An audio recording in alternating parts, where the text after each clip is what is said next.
Pourquoi il n'y a pas beaucoup d'Arabes à la télé? Franchement.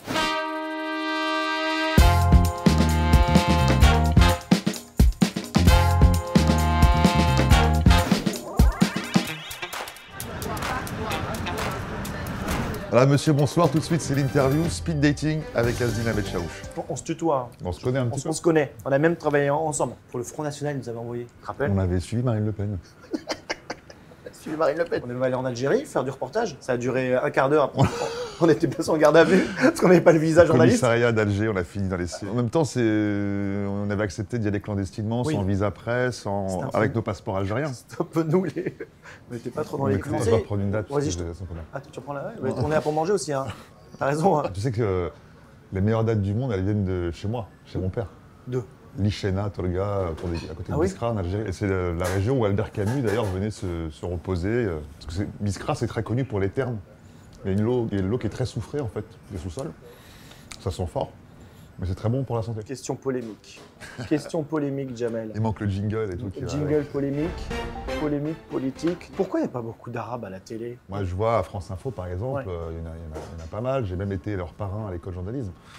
Il y en a de plus en plus, c'est long, ça prend du temps. Ce que disent les chaînes, les diffuseurs, les patrons, c'est on a un problème à la source, c'est-à-dire qu'on ne les trouve pas forcément dans les écoles de journalisme. Est-ce que justement le problème, c'est parce que les jeunes se disent ça sert à rien de faire une école parce que je sais qu'à l'arrivée, j'en vois aucun. C'est un peu aussi le serpent qui mord la queue. Peut-être qu'ils se sont dissuadés. Un souvenir marquant récent, c'était lors de la campagne présidentielle la dernière. On m'avait demandé pour l'émission Élysée 2022 d'interviewer Nathalie Arthaud. C'était justement le concept de l'émission qui voulait que les figures de France Télévisions viennent poser des questions. Et je me souviens, avant le direct, donc les candidats arrivent, il y a Jean-Luc Mélenchon qui vient nous voir. Donc là, nous, on est assis en rang serré, les uns à côté des autres, dans le public, en attendant notre tour. Et Jean-Luc Mélenchon vient nous saluer, tous.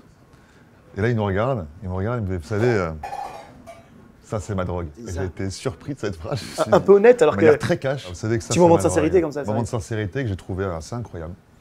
Très fort. Quelle est la différence entre un bon journaliste et un mauvais journaliste, un mot pour toi? C'est quoi un bon journaliste, c'est quoi un mauvais journaliste? Un bon journaliste, c'est quelqu'un qui fait son métier de façon honnête. Et pour moi, un journaliste, c'est quelqu'un qui ne fait pas d'idéologie, quelqu'un qui est honnête, et qui fait son métier en recoupant les faits, comme on nous apprend à l'école. Est-ce qu'on peut avoir une vie intime, amoureuse, en étant journaliste, ou c'est dur? Aujourd'hui, je me rends compte qu'avec le temps, j'ai davantage envie de me consacrer à ma vie personnelle, sans pour autant mettre de côté la vie professionnelle. Tu serais pas en train de mûrir, Jamel Maji? Je suis en train de mûrir. Est-ce que le petit Jamel d'Argenteuil ne deviendra pas le grand Jamel de Paris? C'est ça. Est-ce que tu as apprécié ce moment ou pas? Carrément. Et merci pour les dates.